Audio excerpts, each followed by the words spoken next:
I remember the frantic first 3 months of my senior year of high school.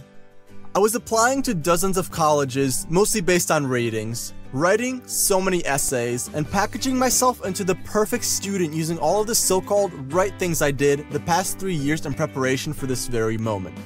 I volunteered, played sports, had leadership positions, took harder classes, did well on exams, blah blah blah.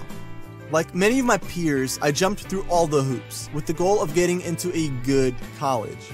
However, for many of us, good didn't mean a college that would be good based on our goals in life, the return on investment, or how college would fit into the bigger picture.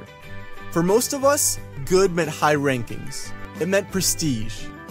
Once we got into college, little changed for most of us. We learned to jump through hoops very well to say the least, but we never thought about what we actually wanted, so we continued on the same old path during and after college. We became victims of triangular desire, wanting something because you see that other people want it and assume that it must be valuable. We didn't actually think about whether this is what we wanted. Why go against the grain if you could get prestige and recognition from your friends, parents, and counselors? Why do something that might lead to failure when you can go into a safe major, get a safe, well-paying job, and do something that you have been doing for the past 16 years? Jumping through hoops.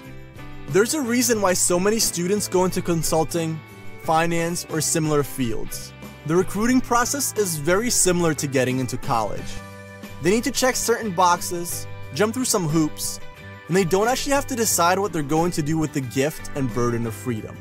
Why decide when they can keep the door open and do something like consulting for a little while? Because once they make that decision, once they close the door on all of the things that they could do after they graduate, they feel like they have to succeed at that thing, just like they've succeeded in everything they've done in life so far, because if they don't succeed, they've made the wrong choice. And the prospect of not being successful terrifies them. It disorients them, it defeats them. They have been haunted their whole lives by a fear of failure, often in the first instance by their parents' fear of failure. The cost of falling short, even temporarily, becomes not merely practical, but existential. So what does William de Resowich, the author of the book Excellent Sheep, recommend you do instead of blindly following the same path as everyone else? He says a vocation is a thing you're called to do. It isn't something you choose, it chooses you. It's the thing you can't not do. But the summons doesn't happen by itself. You have to do the work to make yourself receptive to it. To find yourself, you must first free yourself. You won't be able to recognize all the things you really care about until you have released your grip on all the things that you've been taught to care about. You need to learn how to think, to drag your opinions into the light and try to defend or even acknowledge having them so you can break them down and think critically about them. Do you have an opinion on a certain topic because you understand both sides and you reason rationally through the different possibilities? Or are you someone who can produce an opinion about any subject as soon as someone brings it up? You also need courage, moral courage, the bravery to act on your imagination in the face of what your family and friends are going to say to try to stop you, because they're not going to like it. The morally courageous person tends to make the individuals around him very uncomfortable.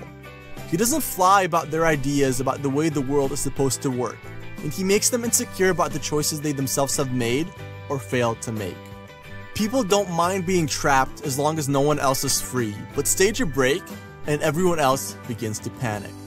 Also, don't worry about trying to figure out what you want to do with the rest of your life. You're going to be a very different person in 2 or 3 years, and that person will have his own ideas. All you can really figure out is what you want to do right now. So, will you figure out what you want and blaze your own path in this world, or will you follow the constant whispers of the crowd? The choice is yours.